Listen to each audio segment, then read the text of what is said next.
malam bulan Ramadan yang penuh dengan barokah juga, dalam rangka memperingati nuzulul Al-Quran, nuzulul Quran, turunnya Al-Quran. Semoga peringatan kita ini diterima oleh Allah Subhanahu wa Ta'ala, sehingga menjadikan kita semua menjadi ahli-ahli Al-Quran, sehingga nanti pada hari kiamat kita mendapatkan syafaatnya Al-Quran. Hadirin yang dimuliakan oleh Allah Subhanahu wa Ta'ala, Allah Subhanahu wa Ta'ala telah berikan kepada kita satu kitab yang mulia, yang agung, satu kitab yang murni dari langit, satu kitab yang tidak terkotori oleh kebatilan dan penyelewengan, yaitu kitab Al-Quran. Allah Subhanahu wa Ta'ala berfirman, la ya'tihil batilu min baini yadayhi wa la min khalfihi. Al-Quran ini adalah satu kitab yang tidak datang kebatilan dari depan dia dan dari belakang dia. Allah Subhanahu wa Ta'ala turunkan Al-Quran ke dunia ini, kemudian Allah Subhanahu wa Ta'ala jaga Quran. Di antara bentuk penjagaan Allah Subhanahu wa Ta'ala kepada Quran, Allah munculkan hafid-hafid Al-Quran, Allah munculkan penghafal-penghafal Al-Quran, Allah munculkan ulama-ulama, orang-orang alim yang senantiasa menjaga lafaz dan maknanya Al-Quran. Hadirin yang dimuliakan oleh Allah Subhanahu wa Ta'ala, ini satu kitab yang agung, yang penuh dengan barokah. Membacanya saja dihitung ibadah. Jadi Quran ini kalau kita baca, kita membaca Quran, maka dihitung ibadah dalam syariat.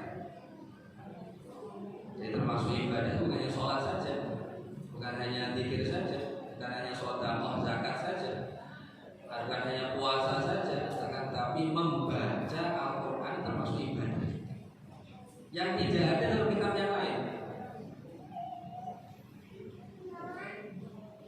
Dan Quran ini kalau kita baca dalam sholat, maka tambah lagi pahalanya. Maka perlu kita syukuri, perlu kita peringati, perlu kita betul-betul rasakan dalam hati, ini satu karunia dari Allah Subhanahu wa Ta'ala. Karena ini adalah mukjizatnya yang mulia Nabi Muhammad Sallallahu Alaihi Wasallam. Nabi itu Allah Subhanahu wa Ta'ala berikan macam-macam mukjizat, tapi yang terbesar, yang paling agung, yang tidak bisa dikalahkan oleh siapa saja, itu adalah Al-Quran. Orang-orang Arab pada zaman dahulu sangat-sangat mengakui bahwasanya Quran ini bukan dari baginda Nabi, bukan dari Muhammad, tapi ini adalah dari wahyu Allah Tuhan semesta. Orang-orang Arab yang mereka pandai bersyair, membuat pantun-pantun, membuat syair-syair, mereka memahami bahwasanya susunan Al-Quran susunan yang begitu mulia, yang begitu hebat, yang tidak ada orang yang bisa menandingi. Maka hadirin yang dimuliakan oleh Allah Subhanahu wa Ta'ala, perlu kita syukuri. Bagaimana cara mensyukurinya? Yaitu dengan senantiasa hari-hari kita senantiasa membaca Al-Quran. Kita luangkan waktu kita untuk membaca Al-Quran. Apalagi pada bulan Ramadan ini, tadi sudah dibacakan ayat syahrul Ramadan alladzi unzila fihi Al-Quran. Bulan Ramadan adalah bulan diturunkannya Al-Quran. Maka sangat-sangat pantas dan sangat-sangat sesuai kalau Quran bulan Ramadan ini kita gunakan untuk banyak baca. Dulu baginda Nabi Muhammad Sallallahu Alaihi Wasallam, beliau senantiasa mudarosah, beliau senantiasa mengulang-ulang Quran bersama dengan malaikat Jibril pada bulan yang mulia, bulan Ramadan.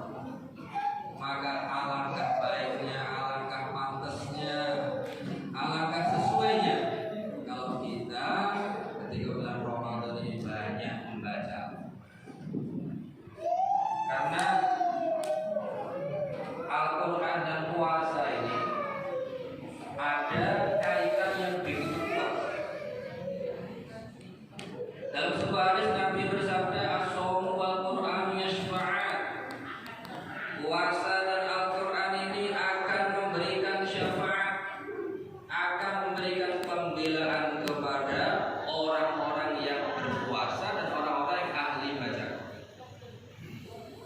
Al-Quran mengatakan, wahai Tuhanku, ay Rabbi, mana'tuhu an-nauma bil-lail.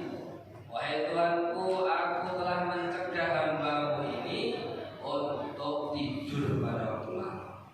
Saking cintanya kepada Al-Quran, saking senangnya kepada Al-Quran, sehingga Al-Quran itu dibaca, sehingga malam itu sedikit tidurnya karena membaca Al-Quran. Orang seperti ini nanti harinya akan dibela oleh Allah. Kemudian puasa juga berkata, wahai Tuhanku, ay Rabbi, mana'tuhu at-ta'ama wasyahwat. Wahai Tuhanku, aku telah mencegah hamba-Mu ini dari makan dan dari syahwat. Fasyafi'ni fi, maka keduanya mengatakan fasyafi'ni fi, terimalah syafaatku untuk hamba-Mu ini. Maka Nabi bersabda, fayusyafa'an, keduanya diterima syafaatnya oleh Allah Subhanahu wa Ta'ala. Hadirin yang dimuliakan oleh Allah Subhanahu wa Ta'ala, mungkin ketika di dunia ini kita belum memahami apa itu fungsi daripada syafaatnya Al-Quran, pembelaan Al-Quran. Tapi nanti pada hari kiamat, ketika manusia dikumpulkan oleh Allah Subhanahu wa Ta'ala, dibangkitkan oleh Allah Subhanahu wa Ta'ala di padang mahsyar, semuanya bingung gak karu-karuan. Ada kejadian dahsyat, ada kejadian yang luar biasa pada hari kiamat. Waktu itu Allah murka dengan semurka-murkanya yang belum pernah murka sebelumnya seperti itu. Maka manusia pada bingung semua. Bahkan para nabi pun mengatakan nafsi-nafsi, kecuali yang mulia Nabi Muhammad sallallahu alaihi wasallam. Maka pada waktu itu barulah kita menyadari, barulah kita memahami pentingnya syafaat daripada amalan-amalan selama ini. Jadi nanti pada hari kiamat yang laku itu bukan uang, yang laku itu bukan pangkat, bukan jabatan, bukan dunia. Yang bisa menolong kita, yang bisa membela kita hanyalah amal-amal kita ketika hidup. Kita di dunia memahami, sekarang saya mau kenalan sama orang penting, berkenalan dengan orang yang penting, gubernur atau bupati atau bahkan presiden. Maka ketika orang yang kenal dengan orang-orang penting tadi, dia merasa senang, merasa gembira. Karena dia paham fungsinya, manfaatnya kenal dan orang-orang penting itu adalah sangat banyak sekali. Di antaranya kalau dia kena masalah apa-apa, maka karena kenal dia kepada orang-orang yang penting, orang-orang yang punya pangkat tinggi, akhirnya membantu dia, akhirnya menolong dia. Begitu juga Allah Subhanahu wa Ta'ala, begitu juga nanti Al-Quran. Maka Al-Quran ini dan puasa ini akan menolong kita, akan mensyafaati kita pada hari kiamat. Maka kita semangatkan lagi, kita gembira diberi oleh Allah Al-Quran, gembira dengan dibaca. Kita luangkan waktu kita untuk baca Al-Quran, walaupun beberapa ayat, walaupun beberapa lembar. Jangan sampai ada hari-hari ini sepi daripada membaca. Karena Allah Subhanahu wa Ta'ala berfirman, alladzina atainahumul kitaba yatlunahu haqqa tilawati. Orang-orang yang diberi oleh Allah kitab Al-Quran itu adalah yatlunahu haqqa tilawati. Di antara sifat mereka adalah senantiasa membaca Al-Quran, membaca kitab tersebut dengan sebenar-benarnya membaca. Ulaika yu'minuna bih. Mereka itulah orang-orang yang beriman kepada Al-Quran, beriman kepada kitab tersebut. Maka dari ayat ini kita bisa ambil kesimpulan. Ayat ini turun memuji orang-orang Habasyah, orang-orang yang masuk Islam ketika berada di Habasyah, pada saat berdakwah ke Habasyah di Ethiopia sana, maka ada orang-orang yang masuk Islam. Kemudian mereka senang untuk membaca Al-Quran sehingga dipuji oleh Allah dalam Quran sifat mereka. Nah kemudian Allah berfirman, ulaika yu'minuna bi. Mereka itulah orang-orang yang beriman dengan Al-Quran. Maka di antara tanda orang itu benar-benar percaya dengan Quran, iman dengan Quran, senang dengan Quran, maka adalah dia ini senantiasa membaca Al-Quran. Kalau orang katanya saya cinta Al-Quran, saya senang Quran, tapi nggak pernah dibaca, nggak pernah dibaca, anak-anaknya nggak pernah diajari dengan Quran, malah diajari macam-macam perkara nggak jelas. Maka ini perlu dipertanyakan imannya, perlu dipertanyakan. Mungkin imannya kurang kuat atau kurang sempurna. Tapi orang-orang yang imannya sempurna, imannya kuat, mereka sadar, mereka paham bahwasanya membaca Al-Quran harus dibudidayakan dalam masyarakat Islam, masyarakat iman harus dibudidayakan. Hari-hari tidak boleh sepi, tidak boleh kosong daripada membaca. Kemudian hadirin yang dimuliakan oleh Allah Subhanahu wa taala, kalau kita senantiasa biasakan kita baca Al-Quran, hari-hari baca Al-Quran, hadiahnya apa? Nah saya belum bisa, Ustaz.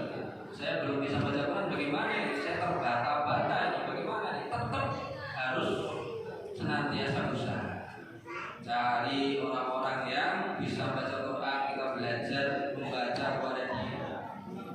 Kemudian kalau umpama kita nggak bisa pun, kita harus tetap senantiasa istiqomah. Karena ada dalam sebuah hadis dikatakan ada orang yang dia ini tidak bisa baca Quran, dia terbata-bata, dia membaca dengan terbata-bata, tertatih-tatih, nggak karu-karuan, salah semua. Maka oleh Nabi itu bukan dilarang, oleh Nabi itu malah dikasih pahala 2. Orang yang baca Quran kemudian dia kok keliru, bukan sengaja ya, cuma karena nggak bisa atau karena belum belajar, maka orang seperti ada 2 pahala. Pahala baca Quran plus pahala mujahadah, niat belajar untuk membaca. Hadirin yang dimuliakan oleh Allah Subhanahu wa taala, di antara fadilahnya orang itu kalau senantiasa baca Al-Quran, akan Allah jauhkan dari dia ketika tua nanti. Kata Sayyidina Abdul Abbas, ketika dia tua ini nanti akan dijauhkan dari namanya Al-Haram. Al-Haram itu pikul. Dalam bahasa Al-Quran, Al-Dalil umur yang hina, paling hinanya umur. Jadi orang itu kalau istiqomah baca Quran, hari-hari dia baca Quran, maka di antara padanya seperti itu, Allah Subhanahu wa taala akan beri dia kekuatan sehingga tidak sampai kepada umur yang menghinakan, umur tua yang menghina. Inilah tafsir ayat tsumma radadnahu asfala safilin. Allah berfirman dalam Al-Quran, aku ciptakan manusia dengan sebaik-baiknya penciptaan, kemudian aku kembalikan manusia ini kepada asfala safilin, paling rendahnya orang-orang yang rendah. Maksudnya bagaimana? Kita mengatakan paling rendahnya orang-orang rendah itu maksudnya orang-orang yang tua yang sampai tidak bisa apa-apa, sehingga hidupnya itu hanya